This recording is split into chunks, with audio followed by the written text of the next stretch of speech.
None. I'm in a pretty common boat, I think, among Trinity students in that I was one of probably 1,000 people who ran for class rep in my first year, didn't get it, wound up involved in other societies, and then just kind of stopped caring. Like, just stopped being interested because I had other friends to worry about and other issues to worry about and other problems to worry about.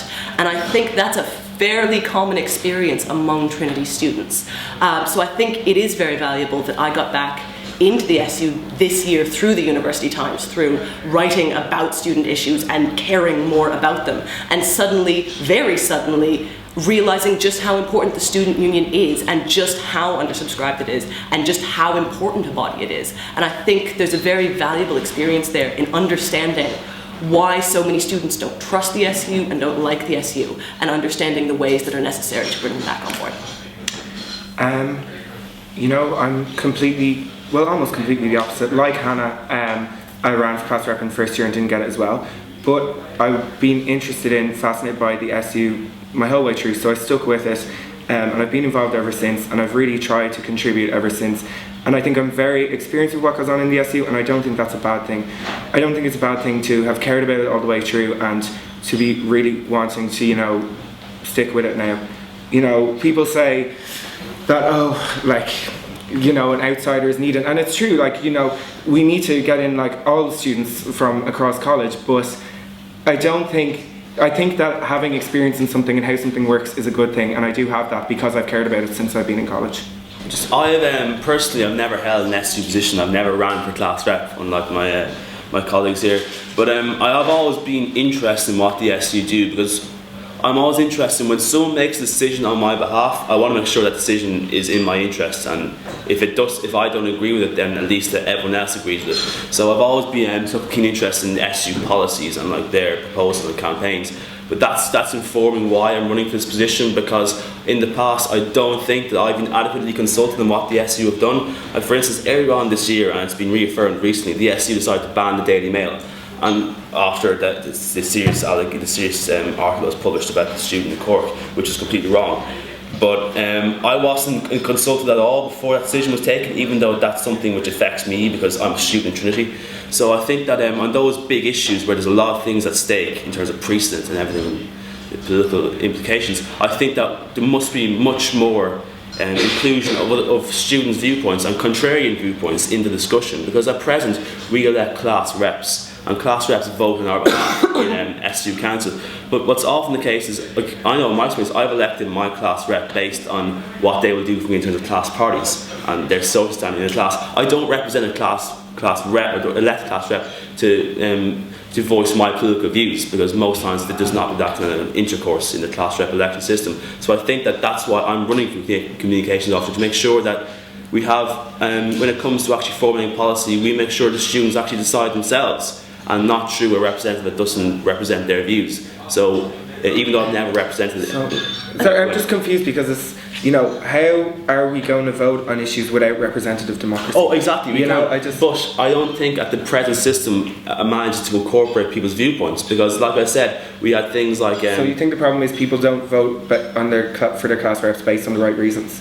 No, I think that's the essential problem. No, I'm not saying that. I'm saying that a lot of times, because there's so many different views at stake, it's very hard for a class rep to represent the views of their students. So what we will do is we'll have much more direct democracies, and the students can come to the communications officer and voice their own views, and then we can make policy based on that. Because what we want to do is make sure there's as much information as possible to inform a decision-making process. And by getting students involved through more town hall meetings and online forums, we can formulate better policy. I think we all agree that that's the essential issue. We need to get more students involved, and I think I have the best tangible solution to do that. Well, I've talked about it earlier in this video. You can have a look at in my manifesto. No, it's not, because I'm focusing very clearly on services and expanding them.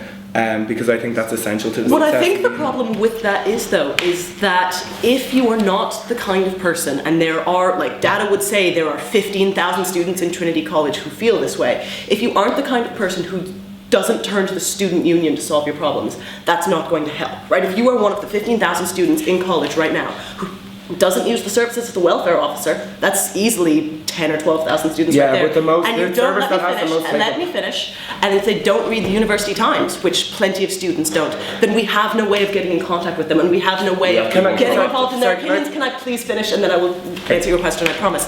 And I think there's a lot to be said for looking at the students who don't interact with the student union, who feel that separated from it, because they're the ones whose opinions matter the most. They're the ones who have like fallen through the cracks or not been entranced by the system or whatever you want to call it, and they're the ones we really want to get involved. They're the ones we really do need to reach out to. You were about to ask me something. Yeah, so you basically said there that my policy is faulty because not every student uses the services. But I do think that the service that has the most uptake is the deal of the week. Yeah. So therefore we should focus on that type of service as promotional and bring people in activity, Yeah. you know, so that's what But I'm not sure promotional activity brings people in any kind of substantive way. I think it's promotional activity. I think it's a very important contact grand, point. it's there. I think it is a very important contact point, but it doesn't do anything to encourage someone Can to I tell come in me there? why they think fees are or are not a good idea based on like what kind of sandwich they're buying. Hannah's all made some very good points, but she hasn't offered any tangible means of achieving them. So what I would do, which in line with what she's saying, is to try and, because a lot of people, there is the means to communicate with the SU, but just there's too much hassle involved. We have to be more proactive in our communication and make sure we can bring the information to the students and make it much easier for them to get involved. So that's what we'll do. We'll have more proactive things through better online system of the SU, through online forums, and more make sure the communications officer is always accessible and is there for students, because if that is the case we can increase the actual contribution of students to appeal to more than just those who are heavily interested in policies. We can appeal to a much more broader student body in that case. I think I've offered you plenty of tangible solutions that would make it a perfectly acceptable idea. I think I really have. I think a broad part of it is that people don't think that the student union in certain instances is a legitimate organization. I think there are ways around that. Yeah, but Publish the what budget, ways? publish more information, right? Most people don't understand how the student union works. And if it takes 4 years to understand how the student union works, But the problem they're clearly is doing all their that jobs wrong. Hang information on, is let me there. finish. It is all there, but no one cares enough to read it. You have to give people information. You have to explain what the student How union are is you going to doing. make people care? You have a student newspaper at your disposal. You have a website at your disposal. You have a chance to make the student union a far more legitimate organization than it is Yeah, but perceived how? already. I'm getting there. Let me finish. You keep interrupting me. I think once you make it a more legitimate organization, you do give people a more vested stake. I think once you explain to people, once you show people what the aims of the student union are, once you throw open the town halls, make them look like more legitimate organizations instead of script discussions, you encourage more students to voice their opinion. When you actively encourage more students to write for UT, when you encourage more first years particularly to write for UT, you get a broader range of input, and they raise questions that other people have to answer. I think it's a snowballing process. The second you get two people to raise their voice about an issue, for lack of a less cliched phrase, you get other people to respond to them. And if you can guarantee that an absolutely transparent, secure, and reasonable process is in place to allow them to do that, then you've created a student body that is innately more involved. I'd like to move on. I don't want to talk too much about my opponent's weaknesses. I would rather do, no, I will. But I really want to focus on, my policies and my positive solutions, which I think will make things better because I think I have great ideas. But I do think I really have just much more familiarity with what the job entails.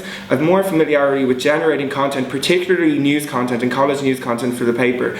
And I have more familiarity with how the Students' Union works. All three of us have said we want to explain how the Students' Union works better to students, but I'm the one who's most experienced with it, so I'm the best place to do that. So that's what I think. Well, that's interesting. You said you're the most experienced in that, but why, if you've been involved for 3 years, have we still had this democratic deficit within the SU where students still don't know what's going on? If you bring in someone who has no SU ties, who doesn't have that many great friends in the SU, they have no problem criticising the SU where necessary and promoting communication, because when you get involved in something so much, it becomes hard to judge objectively, whereas someone who's outside the SU, like myself, has a much better opportunity to judge it objectively and can be a much more kind of a student's person in the SU, not an SU person in the SU.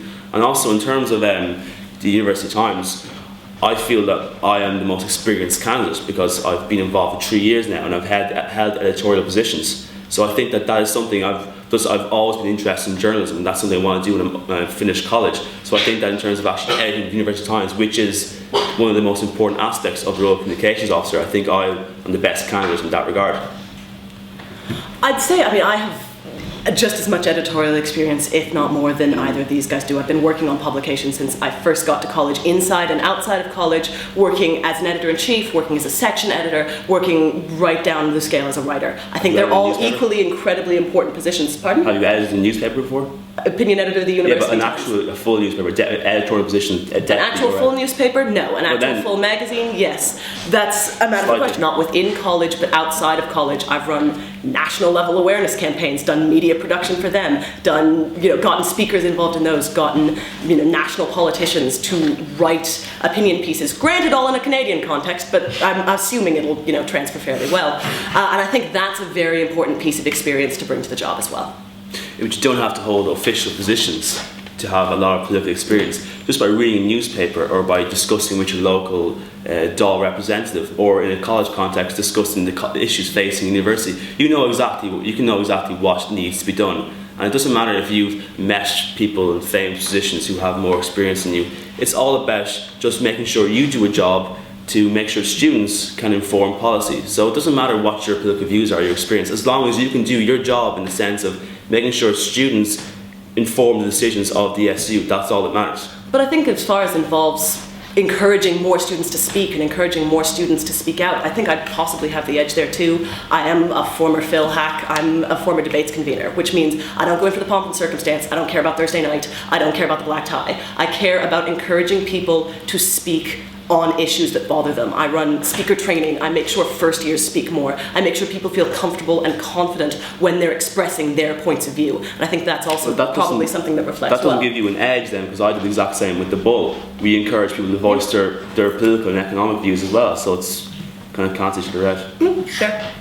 May the best man win.